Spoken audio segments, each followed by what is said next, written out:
Саламатсыздарбы? Бүгүнкү сабагыбыз Google сервисинен картинкаларды презентация үчүн картинкалар кантип алабыз. Анын үчүн биз мына жерге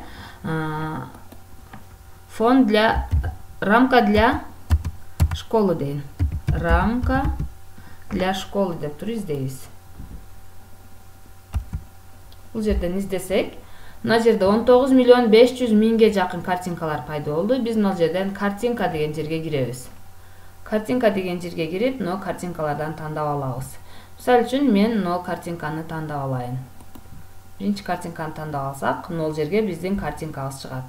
Мышканын оң жагын басабыз. Бассак сохранить картинку как деген чыгат. Сохранить картинку как деген чыкканда, биз мына жакта бир папка түзүп сактап алышыбыз керек. Картинкабызды ошол жактан издеп сактайбыз. Жөн эле сактап койсок, биз таппай калышыбыз мүмкүн. Анын үчүн биз локальный диск D деген жакка киребиз дагы. Мына жерге мышканын оң жагын басып, создать. Дагы мышканын оң жагын, сол жагын бассаңыздар, папку деп турат. Ушул жерге папка түзүп алабыз. Фон для презентации дейин. Презентации деп туруп, ушуну ачып алабыз. Ачып алып туруп, эми биздин сүрөтүбүздү жөн эле ат койбостон эле сактасаңыздар боло берет. Сохранить. Эми кийинки сүрөттү сактай турган болсок, мына төмөн жагына түшсөк, мына жакта жакшынакай сүрөттөр бар. Мына жерде мына сүрөттү карайлы. Бул жерди карасак, мынакей. Сохранить картинку как. Бул мектептин окуучуларына ылайык болду. Эми биз фондорду карайлы. Фон для английских языков. Англис тилчи мугалимдер үчүн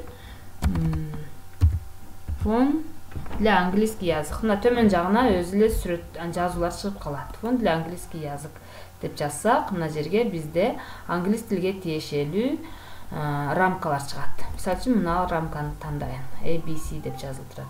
Мышканын оң жагын басам, сохранить картинку как. Мына жерге сактайбыз.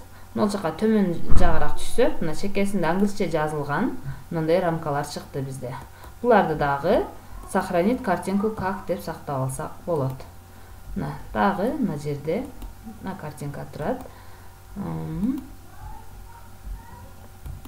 Эми дагы биз башка сабактарга издесек болот. Фон для информатики дейли. Информатики десек, фон для презентации информатики деп турат. Мына жерден биз информатикага тиешелүү презентациялар тандап алсак болот. Мынакей, мына презентацияны тандайлы. Фондо. Ушул эле презентацияга кошуп кете беребиз. Мына жерде мынакей. Бизге мына сүрөттөрдү коюп, кыйналып отурбастан даяр рамкаларды интернеттен биз алып колдонсок болот экен. Эми жөнөкөй эле байгындай блестящий, жылтыраган, көгүш немелерди алсак, фон синий, голубой, блестящий дейли, фон синий, блестящий десек, мына жерде жалтыраган фондор чыгат. Бул жерде мышканын сол жагын басабыз. Эми мына жерде мындай толкун чыгып калганда бир аз күтүп турабыз. Бизге сүрөт жүктөлүп атат. Толкун бүткөндөн кийин ушул сүрөттү жүктөп алабыз. Эмне үчүн толкун чыгат? Биздин бул ушул картинкабыздын көлөмү чоң экен. Ошон үчүн толкун чыгып жүктөлүп атат. Ушул жерден сохранить картинку как деген тандап, бул жакка жүктөп алабыз. Мына төмөн жагына түшсөк, мына будан башка дагы сонун блестящий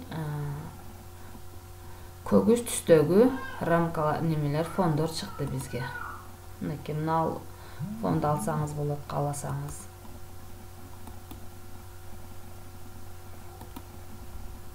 Мына ушундай кылып ар кандай фондорду биз Google форм немеден Google браузеринен тандап алсак болот. Көңүл бурганыңыздар үчүн чоң рахмат.